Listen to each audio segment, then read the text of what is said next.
மாதம்பட்டி ரங்கராஜை பொறுத்த வரைக்கும் பார்த்தீங்கன்னா அவர் பண்ணது மிகப்பெரிய இயக்கத்தனம். 2 பெண்களை ஏமாத்திருக்காரு. முதல் மனைவியையும் ஏமாத்திருக்காரு, இங்கே ஜாய் கிருஷ்ணாவையும் ஏமாத்திருக்காரு. இது இல்லாமல் பார்த்தீங்கன்னா கமெண்ட்ஸ் எல்லாம் நிறைய பார்க்கும்போது என்னையும் இப்படி தான் ஏமாத்திட்டாரு, என்னையும் இப்படி தான் ஏமாத்திட்டாரு நிறைய பெண்கள் கமெண்ட்ஸ் போட்டிருக்காங்க. ஸோ இதெல்லாம் பார்க்கும்போது இப்போ அடுத்தடுத்து வேற சில பெண்கள் 1-2 பெண்களோ இல்லை 3-4 பெண்களோ மாதம்பட்டி என்னையும் வந்து ஏமாத்திட்டாருன்னு அப்படி புகார் கொடுத்தான்னு வச்சுக்கோங்க. அப்போ ஜாய் கிருஷ்ணாவோட புகார் வந்து ஸ்ட்ராங் ஆயிடும். அதாவது பல பெண்களை ஏமாத்தின ஒரு உமனைசர்ன்ற மாதிரி ஆயிரும். நீங்கள் ஜாய் கிருஷ்ணா கணவனே வேண்டாம், அந்த குழந்தைக்கு தகப்பன்னு ஒன்று இருக்கு பார்த்தீங்களா, அந்த பொறுப்பை நீங்கள் ஏற்றுக்கிட்டீங்கன்னா தான் நீங்கள் வந்து ஒரு சரியான ஆண்மகன்.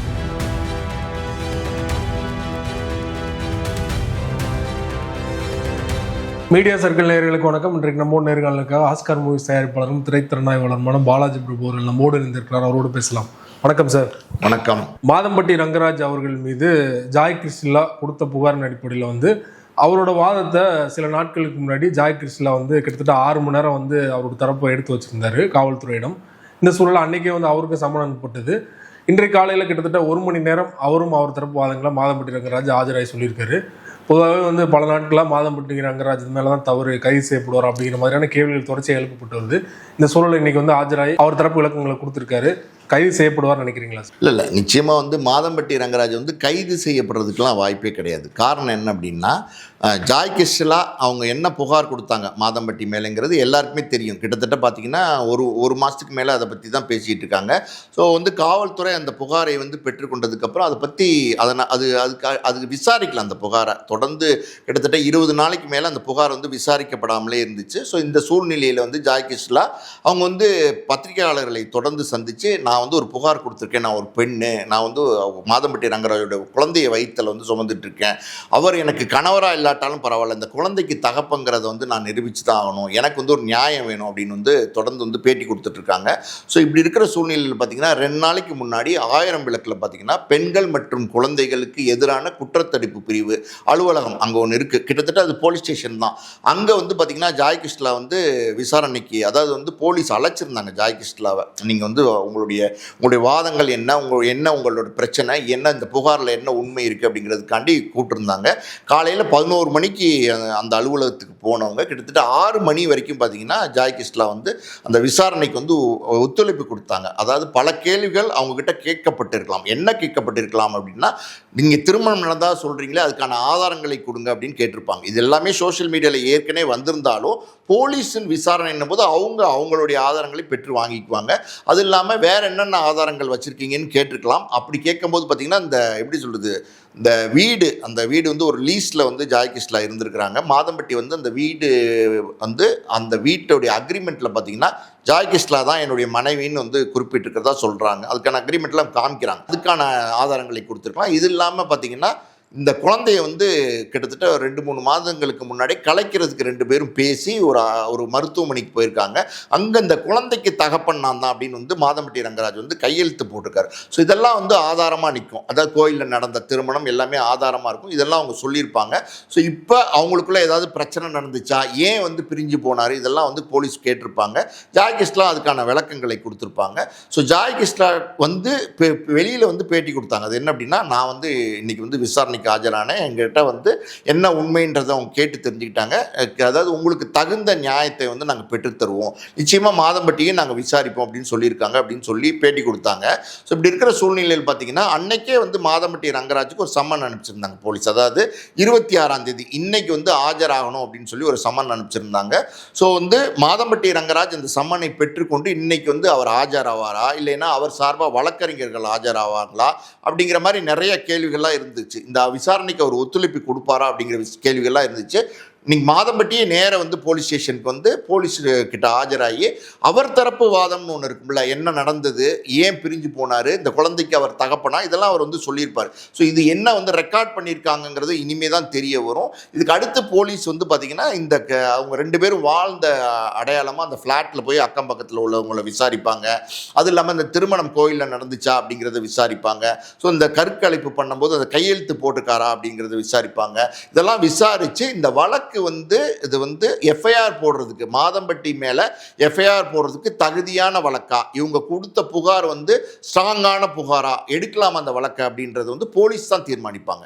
ஸோ எப்படி பார்த்தாலும் பார்த்தீங்கன்னா இந்த வழக்கில் மாதம்பட்டி ரங்கராஜ் கைதாகிறதுக்கெலாம் எனக்கு தெரிஞ்ச வாய்ப்புகள் வந்து ரொம்ப ரொம்ப கம்மி. அதுக்கு என்ன காரணம் அப்படின்னா, ஜாய் கிருஷ்ணா வந்து மாதம்பட்டி ரங்கராஜை வந்து, அதாவது ஏற்கனவே திருமணமானவர், 2 குழந்தைகளுக்கு தகப்பன், இது எல்லாமே தெரிஞ்சுதான் அவங்க திருமணம் பண்ணியிருக்காங்க.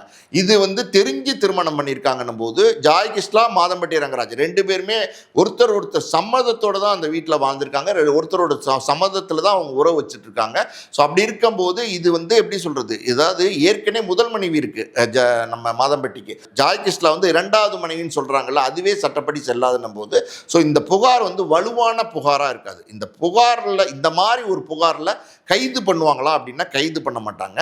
ஆனால் இது என்ன சொல்லுவாங்க போலீஸ் அப்படின்னா, இந்த புகார் நாங்கள் விசாரித்தோம், அவர் வந்து எங்கள்கிட்ட சில ஆதாரங்கள்லாம் கொடுத்துருக்காரு, இது நீங்கள் கொடுத்த ஸ்டேட்மெண்ட்டு, அவர் கொடுத்த ஸ்டேட்மெண்ட் எல்லாம் பார்க்கும்போது இதில் வந்து நாங்கள் அவர் மேலே எஃப்ஐஆர் போடுறதுக்கோ கைது பண்ணுறதுக்கோ ஒன்று சூழ்நிலைகள் இல்லை, அதுக்கான ஆதாரங்கள் இல்லை அவங்க அப்படின்னு சொல்லி அவங்க வந்து அதை நிராகரிச்சிருவாங்க இந்த புகாரை. எனக்கு தெரிஞ்சு அப்படி தான் நடக்கும். ஸோ அப்படி இருக்கும்போது போலீஸ் என்ன சொல்லுவாங்கன்னா, நீங்கள் சட்டத்தை நாடுங்க, அதாவது வந்து கோர்ட்டை நாடுங்க அப்படின்னு சொல்லிடுவாங்க. இப்போ இந்த இடத்துல வந்து ஒரு கேள்வி வரும், அதாவது வந்து ஜாய் கிருஷ்ணா வந்து மனைவின்னு சொல்றாங்க, 2வது திருமணமா இருந்தாலும் முதல் திருமணமா இருந்தாலும் மனைவின்னு சொல்றாங்க, அந்த குழந்தைக்கு வந்து மாதம்பட்டி தான் தகப்பன் சொல்றாங்க. இப்படி இருக்கிற சூழ்நிலையில இவங்க கொடுக்குற கம்ப்ளைண்ட் வந்து எடுத்துக்க மாட்டாங்களா அப்படின்னா எடுத்துக்க மாட்டாங்க. காரணம் என்ன, முதல் மனைவி சுதி இருக்காங்கல்ல, அவங்க உயிரோடு இருக்கும்போது அந்த விவகாரத்து நடக்காம 2 பேருமே வந்து கணவன் மணியா இருக்கும்போது இந்த புகாரை வந்து எடுத்துக்க மாட்டாங்க. அது இல்லாமல் பார்த்தீங்கன்னா இந்த மாதிரி ஒரு புகாரை கொடுத்து கைது பண்ண வைக்கணும் மாதம்பட்டி அப்படின்னா வந்து சுதி இருக்காங்கல்ல, அவங்க ஒரு புகார் கொடுக்கணும். அது என்னன்னா, இந்த மாதிரி என்னுடைய கணவர் வந்து என்னை ஏமாத்திட்டாரு, எனக்கு தெரியாம 2வது திருமணம் செய்துக்கிட்டாரு அப்படிங்கிற மாதிரி ஒரு புகாரை கொடுத்தாங்கன்னா அந்த புகார் வந்து ஆதாரமா எடுத்துக்கிட்டு இது உண்மையா அப்படிங்கிறத விசாரிச்சு மாதம்பட்டியை கைது செய்யலாம். இப்போ சுதியை பொறுத்த வரைக்கும் பார்த்தீங்கன்னா, இந்த வழக்கு ஆரம்பிச்சு கிட்டத்தட்ட 2 மாசமா நடந்துகிட்டு இருக்கு. சோசியல் மீடியா எல்லாருக்குமே எல்லா இடத்துலையுமே தொடர்ந்து பேசிட்டு இருக்காங்க. பட் சுதி வந்து எதுவுமே வாய் திறக்காம மௌனமா இருக்காங்க. அதுக்கு என்ன வேணா காரணமா இருக்கலாம். அதாவது வந்து கணவன் செய்த தப்பு இருந்தாலும் வந்து என்ன பண்ணுறது அப்படின்னு அட்ஜஸ்ட் பண்ணிட்டு போகிறதா இருக்கலாம். இல்லைன்னா வந்து சுதி வந்து மாதம்பட்டி ரங்கராஜனுடைய எப்படி சொல்லு மாமா பொண்ணு அப்படிங்கிறாங்க. ஸோ ஒரு சொந்தத்தில் இருக்கிறதுனால உறவினர்கள்லாம் சேர்ந்து சரி இதை பெருசு பண்ண வேண்டாம் அப்படின்னு சுதியை சமாதானப்படுத்தியிருக்கலாம். சுதிக்கு வந்து மாதம்பட்டி ரங்கராஜ் மேலே கோபம் இருக்கா இல்லையாங்கிறது நமக்கு தெரியாது. ஆனால் வந்து சுதி வந்து மாதம்பட்டி ரங்கராஜோட தான் வந்து இன்னைக்கு இருந்துகிட்டு இருக்காங்க, திருமண நிகழ்ச்சிகள்லாம் வந்துட்டு இருக்காங்க. ஸோ அப்படி இருக்கும்போது சுதி அப்படி ஒரு புகாரை கொடுத்தா மாதம்பட்டியை கைது பண்ணுவாங்க. ஏன் ஜாய் கிருஷ்ணாவே கூட கைது பண்ணலாம். ஏன்னா சுதியுடைய கணவர் வந்து ஜாய் கிருஷ்ணா திருமணம் செஞ்சிருக்கிறதுனால ஜாய் கிருஷ்ணாவே கூட கைது பண்ணலாம். இப்படி இருக்கிற சூழ்நிலை இனிமேல் வந்து ஜாய் கிருஷ்ணா வந்து கோர்ட்டுக்கு தான் போக வேண்டியிருக்கும். கோர்ட்டில் வந்து அவங்க வழக்கு தொடுத்து இந்த மாதம்பட்டி ரங்கராஜ் தான் வந்து அவங்கள 2வது திருமணம் செஞ்சாங்க அப்படின்னா மறுபடியும் கோர்ட்டில் சட்டத்துக்கு முன்னாடியும் பார்த்தீங்கன்னா இந்த 2வது திருமணம் செல்லாத திருமணமாக இருக்குது. ஸோ அப்படி இருக்கும்போது இந்த குழந்தை அது வந்து ஜாய் கிருஷ்ணா வந்து தொடர்ந்து சொல்லிக்கிட்டு இருக்காங்க இது மாதம்பட்டியோட குழந்தை தான் அப்படின்னு. ஸோ அந்த அங்கீகாரம் வந்து கண்டிப்பாக வேணும் இந்த குழந்தைக்கு, மாதம்பட்டியோட இனிஷியல் வேணும், மாதம்பட்டி தான் தகப்பன் அப்படிங்கிற உரிமை வேணும் அப்படிங்கிறதுனால ஜாய் கிருஷ்ணா தொடர்ந்து போராடிட்டு இருக்காங்க. ஸோ அப்படி கோர்ட்டில் வந்து ஜாய் கிருஷ்ணா வழக்கு தொடுத்து அந்த வழக்கை நடத்தினா அந்த வழக்கு வந்து 1 வருஷத்தில் முடியலாம், 2 வருஷத்தில் முடியலாம், 4 வருஷம் 5 வருஷம் கூட போகலாம். ஏன்னா இது வந்து ஒரு எப்படி சொல்கிறது கிரிமினல் வழக்குன்னு நம்ம சொல்ல முடியாது. இது கிட்டத்தட்ட வந்து பார்த்திங்கன்னா ஒரு சிவில் நேச்சர் டைப் வழக்கு தான். ஸோ அப்படி இருக்கும்போது இன்னைக்கு வந்து டிஎன்ஏ டெஸ்ட்டு இன்னும் பல மருத்துவ பரிசோதனைகள் இருக்குது இந்த குழந்தை வந்து மாதம்பட்டி ரங்கராஜனுடைய குழந்தை தான் அப்படின்னு நிரூபிக்கிறதுக்கு. ஸோ அந்த சூழ்நிலையில் மாதம்பட்டி வந்து இந்த கோர்ட்டுக்கு வந்து ஒத்துழைப்பு கொடுத்து தான் ஆகணும். ஸோ அப்படி நிரூபிக்கப்பட்டால் அது வந்து மாதம்பட்டியோட குழந்தைன்னு சொல்லிடுவாங்க. அப்படி நிரூபிக்கப்படும் பட்சத்தில் குழந்தைக்கு மாதம்பட்டி ரங்கராஜ் கிட்ட தகப்பங்கிற உரிமை அது வந்து எப்போவுமே வந்து கிடைக்கும். எல்லா விதமான உரிமை, அதாவது இல்லெஜிட்டிமேட் சைல்டாக இருந்தால் கூட அந்த குழந்தையோட தகப்பன் அவர் தான் அப்படிங்கிறத நிரூபிச்சிட்டா அந்த எல்லா உரிமைகளும் அந்த குழந்தைக்கு உண்டு. ஆனால் ஜாய் கிருஷ்ணாக்கு எந்த எப்படி சொல்கிறது மனைவிங்கிற உரிமையை வந்து எந்த காலத்துலையுமே எடுத்துக்க முடியாது. நீங்கள் தொடக்கத்திலே சொன்ன மாதிரி வந்து மாதம்பட்டி ரங்கராஜ் அவர்கள் கைது செய்யப்பட வாய்ப்பே இல்லைன்னு சொல்லிட்டீங்க. ஆனால் கிட்டத்தட்ட நீங்கள் முன்னாடியே சொன்ன மாதிரி வந்து 2 பேருக்குமே அவர் துரோகம் பண்ணியிருக்காரு இல்லையா? அவரோட பாயிண்ட் ஆஃப் வியூவில் இது வரைக்கும் வந்த தகவலின் படி பார்த்தீங்கன்னா ஒரு பக்கம் முதல் மனைவிக்கும் துரோகம் பண்ணியிருக்காரு, 2வது மனைவிக்கும் துரோகம் பண்ணியிருக்காரு, குற்றச்சாட்டு வைக்கிறாங்க. ஸோ அவர் பண்ண தப்பே இல்லாத மாதிரி தான் நிறைய பேர் பேசிகிட்டு இருக்காங்க இல்லையா?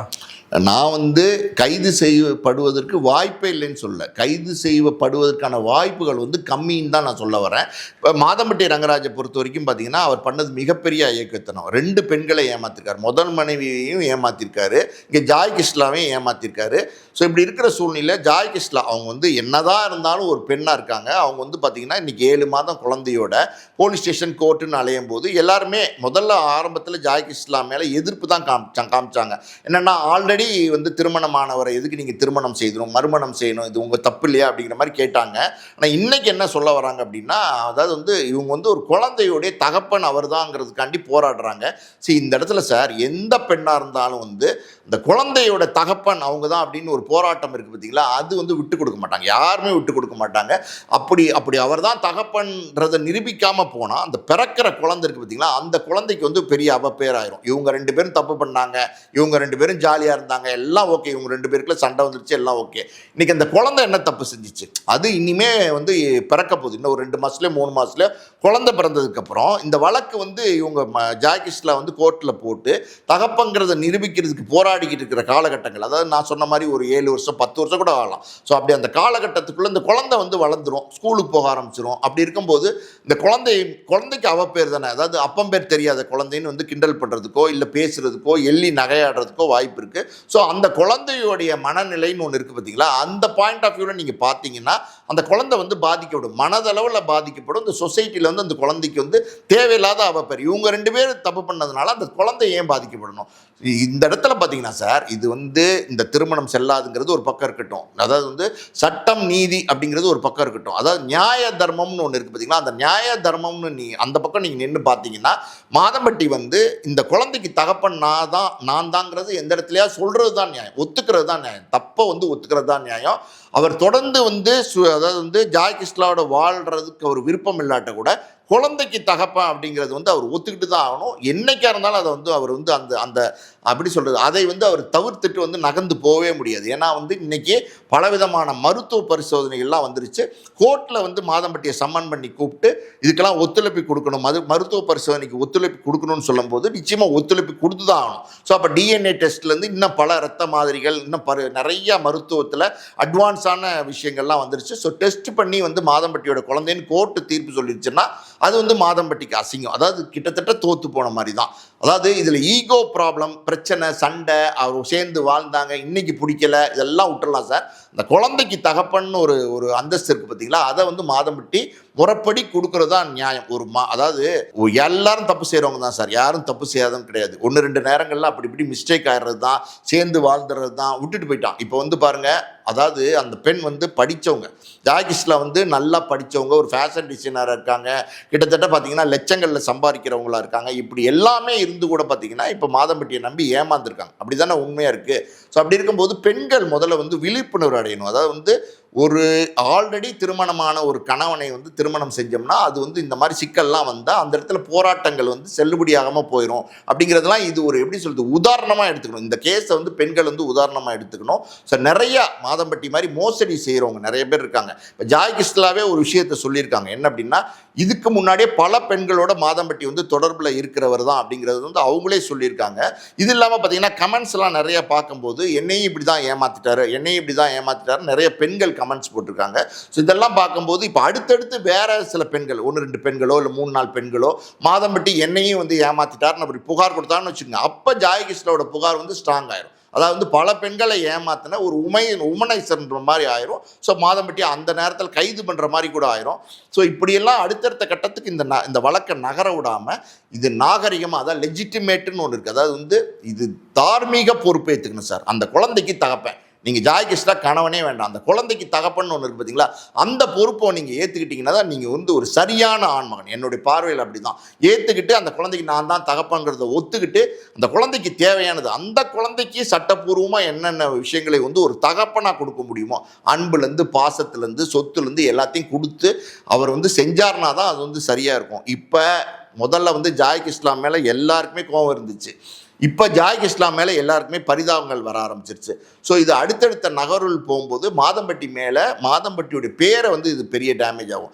இதனால் அவர் தொழில் பெருசாக பாதிக்கப்பட்டுருமா அப்படி இப்படின்னா அதெல்லாம் இல்லாமல் இருக்கலாம். ஆனால் சரியாக ஒரு நியாயம்னு ஒன்று இருக்குல்ல, அந்த நியாயத்துக்கு மாதம்பட்டி கட்டுப்பட்டு அந்த குழந்தைக்கு தகப்பங்கிற வந்து இனிஷியலை வந்து கொடுக்கணும். பொறுத்து வந்து பார்க்கலாம் சார் அந்த வழக்கு அடுத்த கட்டம் எப்படி நகருது அப்படிங்கிறத. உங்கள் நேரத்தை ஒதுக்கி பல்வேறு தகவல் என்னோட பண்ணு கொண்டீங்க. மிக்க நன்றி.